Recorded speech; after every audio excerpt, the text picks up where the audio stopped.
Good morning, guys. It is the crack of dawn, about 5:50 a.m., almost 6 a.m. And we're gonna have a busy morning ahead of us. My dad's coming up to pick up my birds and take them out to 40 miles. Meanwhile, I'm gonna stay behind and clean up the loft.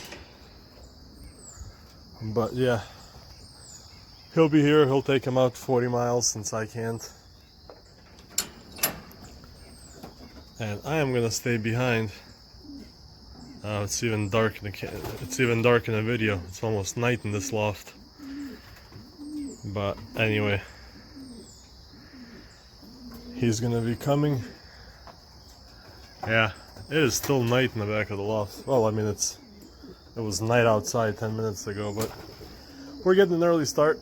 You know, I gotta be done by 8, shower and go to work and do all that, and he's gonna come back here. And if they're not back by the time I leave, he's gonna be here to see what time they come back. So we're gonna kind of switch off.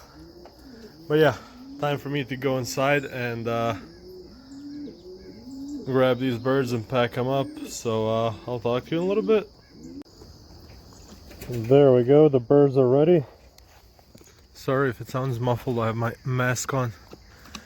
Birds are all ready. The sun is starting to peek through, so it's clearing up outside, as you can see. But by the time they get there, it's gonna be a full-on day, so that won't be a problem. And now it's these are the guys that are gonna get tossed. Once my dad comes back on his way home, he's gonna take them to 5 miles from his house, and he's gonna toss them from there. So they will just stay in here for the time being, relax, but they'll be flying to there too. So waiting for him to get here should be in about 15 minutes or so. But let me show you guys a must, especially in the molting season.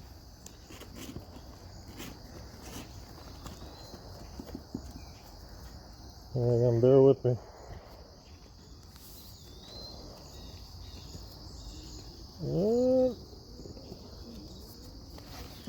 Alright, thought I could flip my camera, but I can't, so. But yeah, actually, I'll take it off and show you. Right there.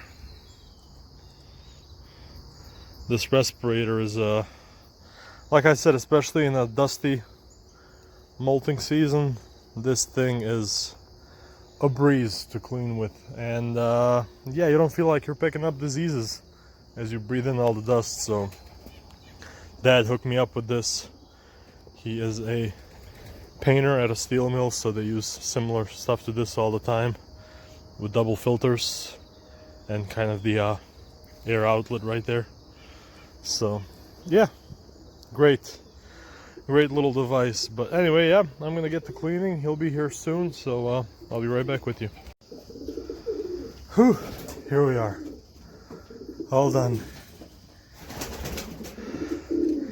Took an hour and a half to scrape the floors and to scrape the nest boxes, because I have pain in the ass floors, and as soon as spring comes I gotta put plywood down, because I can't just scrape this with a long scraper.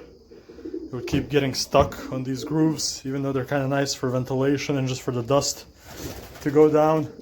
I have to use this guy right here, this little scraper that's basically the size of one of these boards, and I have to go scrape sideways. And yeah, I can't feel my legs by the time that I'm done. I'm pissing sweat, and it's not good. So the other round is gone.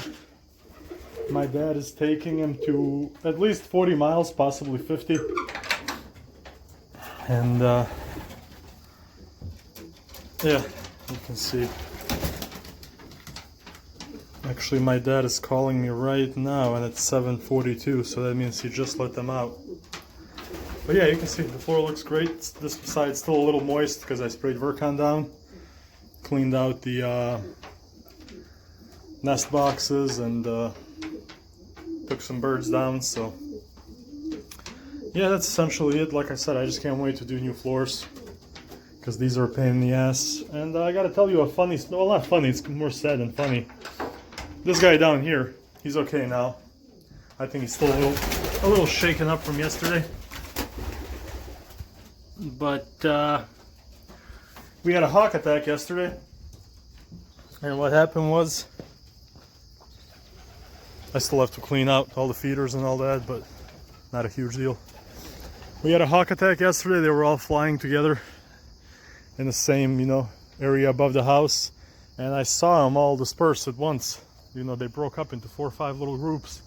And that bird down there that I just showed you, he landed right here on the side of the house. And I didn't know there was a hawk attack. I assumed there might have been because they broke up, but I saw him land there and I was like, oh, that's weird, but I don't want to bother him. And I was standing right here where I'm standing, and I turned around, and right from around the side of the house came a hawk and tried to swoop him up there. But he took off and slammed right into that screen door. And I ran after, so the hawk flew away right away. But for about 3 seconds I thought he was dead because he just laid on the ground, not moving. And then he crawled underneath the grill. And I went there and I got the poor guy out. I checked him out. He didn't seem to have anything broken. But I put him in the loft. And he spent quite a bit of time stumbling around. Like a drunk pigeon, basically.